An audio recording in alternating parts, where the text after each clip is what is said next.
भारतीय न्याय संहिता थोड़े गौर से पढ़ रहा था और अभी मैं कुछ बातें आपको बताऊंगा, जिससे साफ जाहिर होगा कि जो ये बात करते हैं ना कि हम कॉलोनियल माइंडसेट, कॉलोनियल ईरा जो कानून हैं उनको ख़त्म करना चाहते हैं, तो मेरा मानना ये है, जब मैं आपको ये बातें बताऊंगा, कि इनकी सोच ये है कि कानून द्वारा इस देश में डिक्टेटरशिप लाई जाए, ऐसे कानून बनाए जाएं जिसमें जज के खिलाफ भी कार्रवाई हो सकती है, किसी अधिकारी के खिलाफ भी कार्रवाई हो सकती है, किसी बैंक के अधिकारी जिसको हम पब्लिक सर्वेंट कहते हैं उसके खिलाफ भी कार्रवाई हो सकती है, सीएजी और कोई भी अधिकारी जो सरकार में काम करता है उसके खिलाफ भी कार्रवाई हो सकती है, मैजिस्ट्रेट के खिलाफ भी हो सकती है, हाई कोर्ट जज के खिलाफ भी हो सकती है, सुप्रीम कोर्ट जज के खिलाफ भी हो सकती है।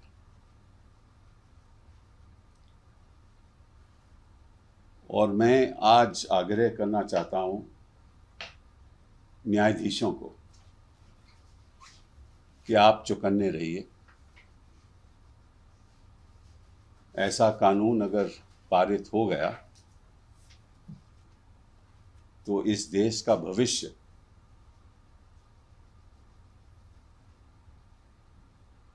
खतरे में हो जाएगा।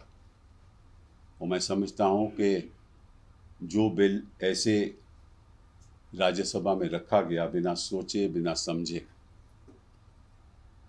वो बिल इतना खतरनाक है कि इस देश की जो सभी संस्थाएं हैं उनके ऊपर केवल सरकार का हुक्म चलेगा।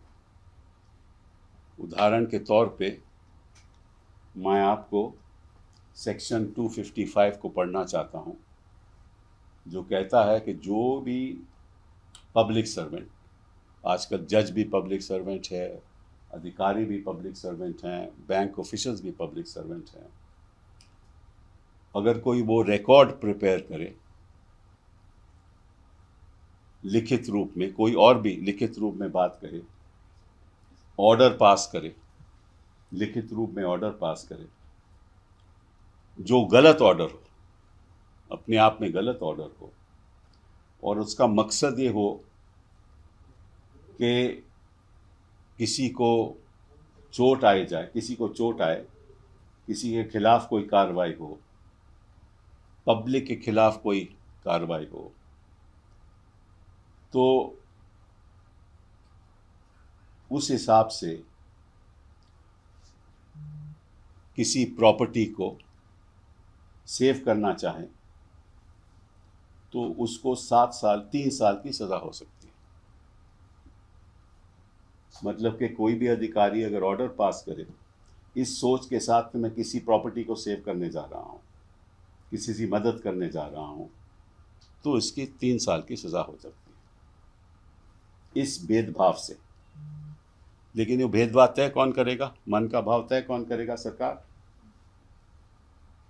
सरकार कहेगी कि हमें लगता है कि आपने ये गलत काम किया और आपकी मंशा खराब थी। तो कौन ऐसा अधिकारी है हिंदुस्तान में जो इनके इशारों पे नहीं चलेगा?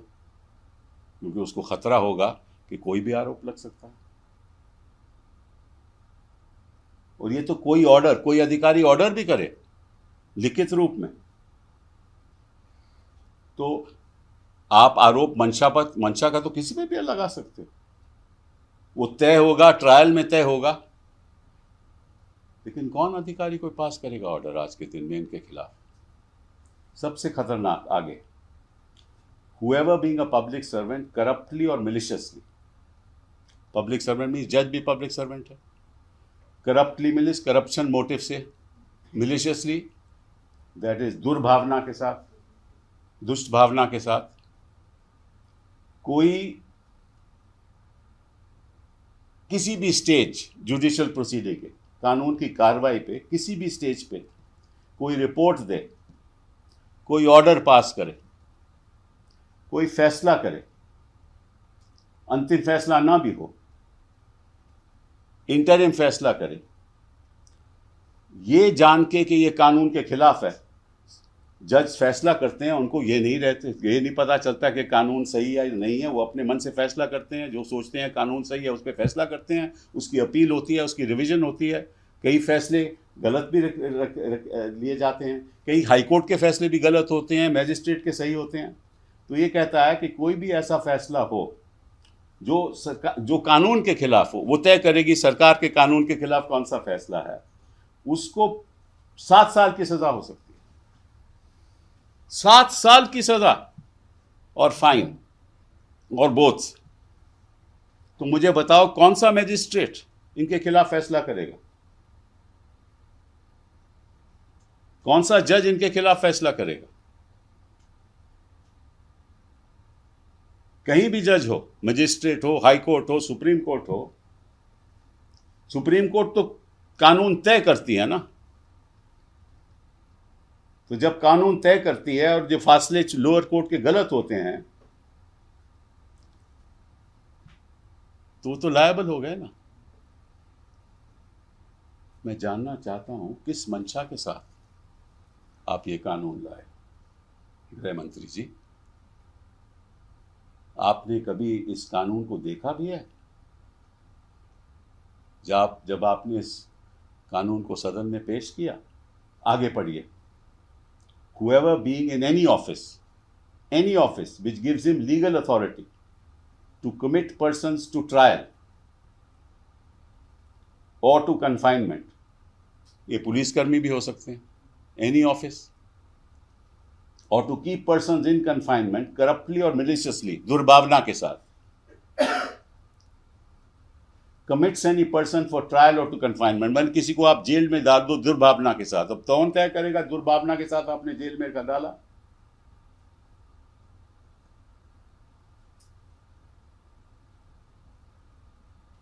और keeps any person in confinement, jail में रखें, in the exercise of that authority, पुलिसकर्मी की अथॉरिटी के अंतर्गत, एंड वो कानून के खिलाफ हो, तो उसको भी 7 साल की सजा हो सकती। तो पुलिस के कर्मियों को भी नहीं छोड़ा। अगर वो कानून के खिलाफ, कई लोगों को तो कानून का मालूम ही नहीं होता, इनकी जानकारी थोड़ी ना होती है पुलिस कर्मियों को कानून क्या है, तो ये बताएंगे कि ये कानून है तो उसको अंदर कर या नहीं कर। तो कौन सा पुलिस कर्मी है जो इनके खिलाफ जाएगा? उसको अपनी नौकरी ज्यादा प्यारी है या उसको जेल जाना है? जो ये कहेंगे वो करेगा।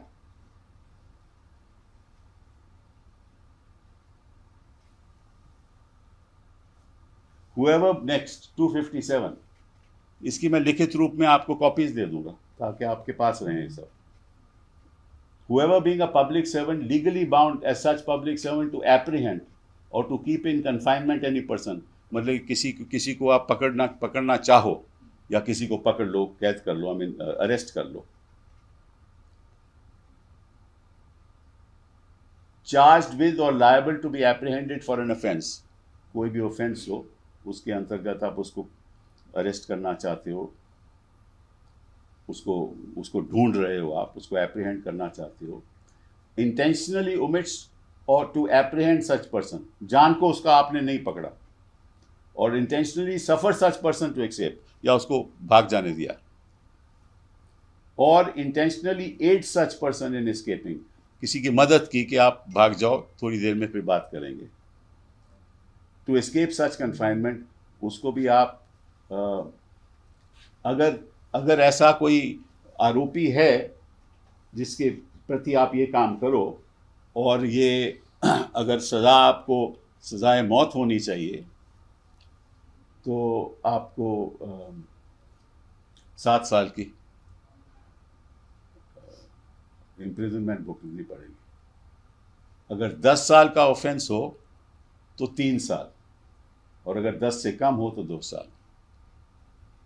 तो इसका मतलब ये है कि जो ये कहेंगे इसको पकड़ ले तो पकड़ना पड़ेगा, कहेंगे कि इसको नहीं पकड़ना तो नहीं पकड़ेंगे। ऐसा तो अंग्रेज भी नहीं करते थे।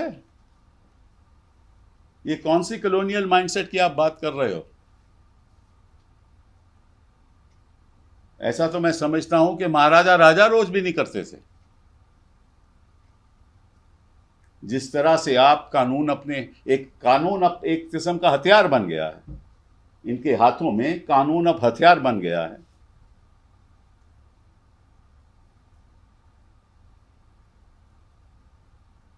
और जो कानून लाने वाला है वो पैरोकार बन गया है।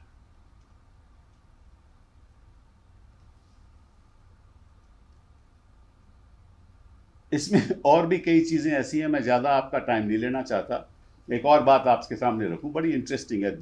261 धारा 261 कहती है, whoever intentionally offers any resistance, मतलब कि कोई मुझे अरेस्ट करने आए तो मैं रेजिस्ट करूं कि आप मुझे अरेस्ट नहीं कर सकते।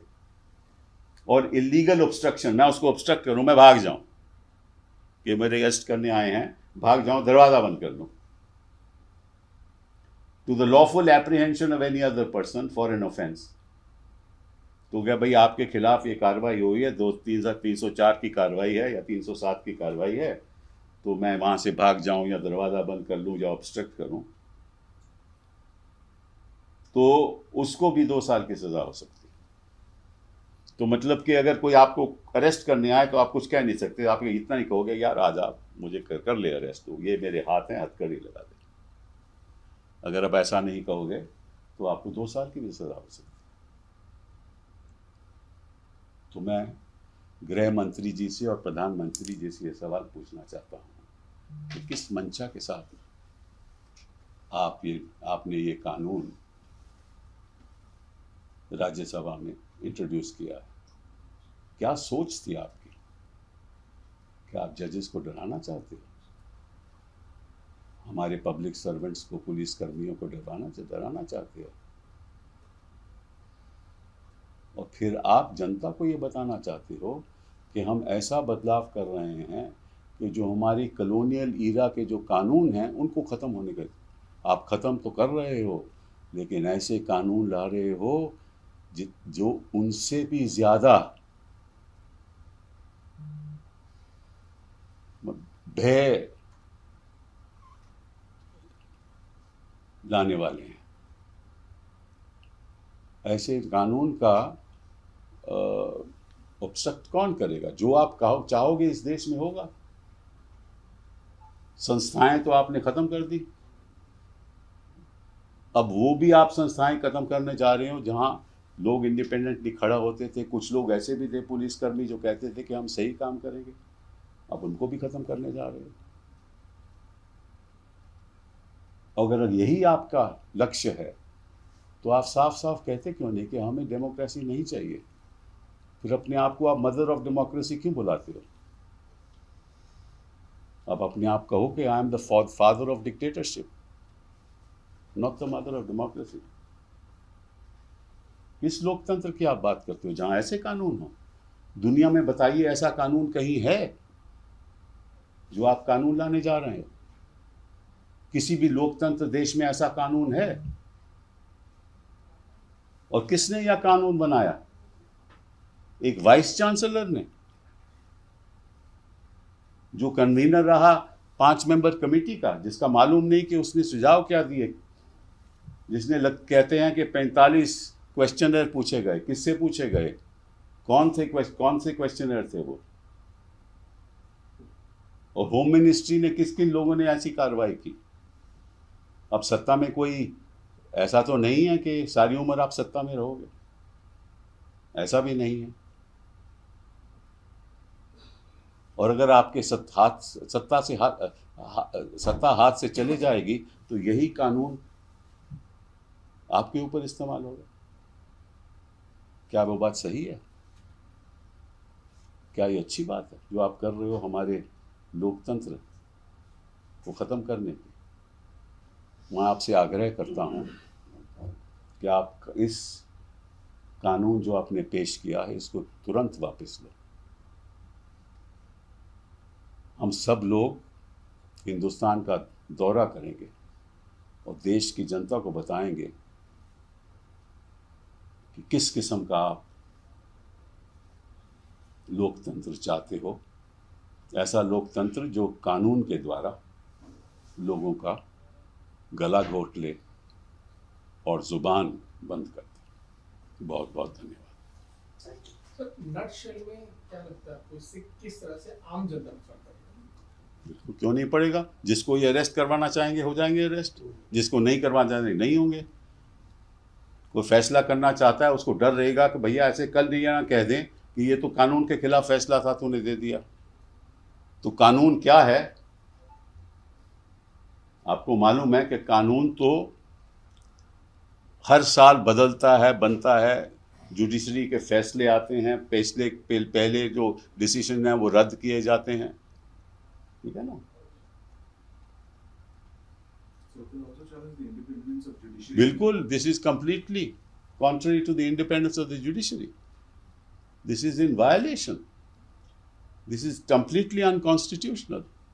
It strikes at the root of the independence of the judiciary. और इतना खतरनाक है,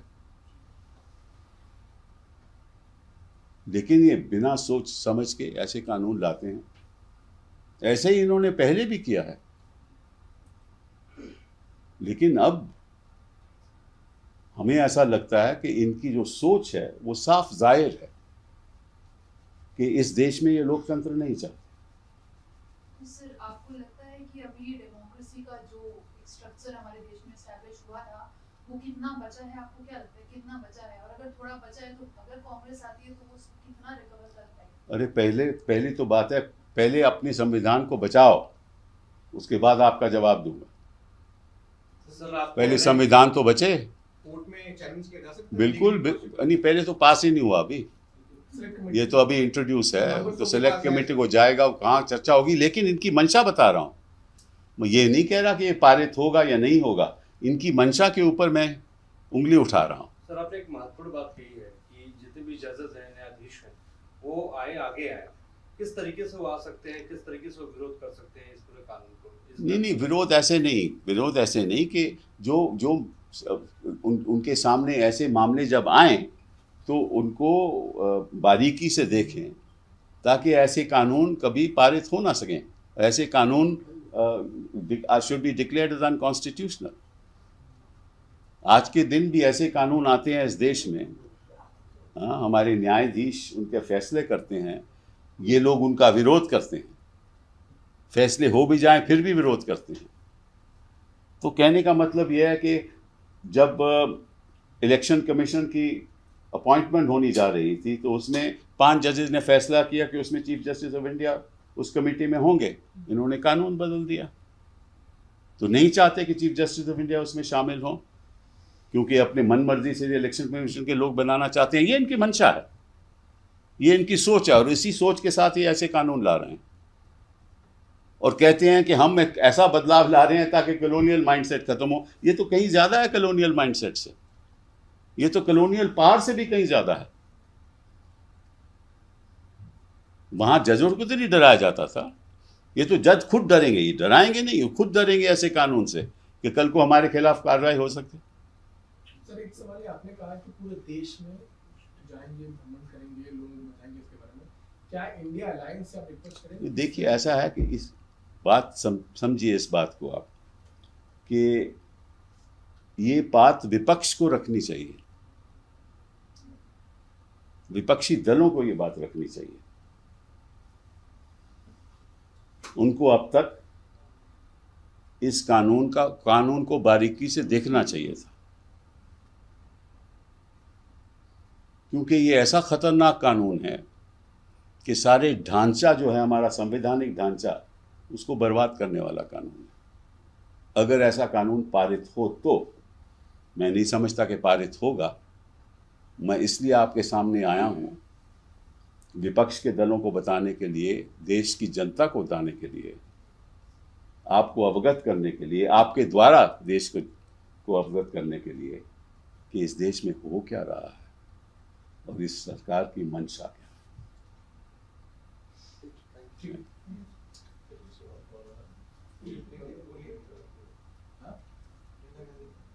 सर एक मध्य एफआईआर प्रदेश में जो एफआईआर हुई है प्रियंका गांधी, कमलनाथ और अरुण यादव को लेकर एक ऐड किया था, उसी मसले को लेकर पूरे प्रदेश में एफआईआर दर्ज कराई गई है। खैर उसके बारे में मैं कुछ नहीं कहूँगा, लेकिन बड़े बड़े लोग भाजपा के कहते हैं कई प्रदेशों में जहाँ कांग्रेस की सरकार है कि यहाँ तो 50% घूस दिया जाता है।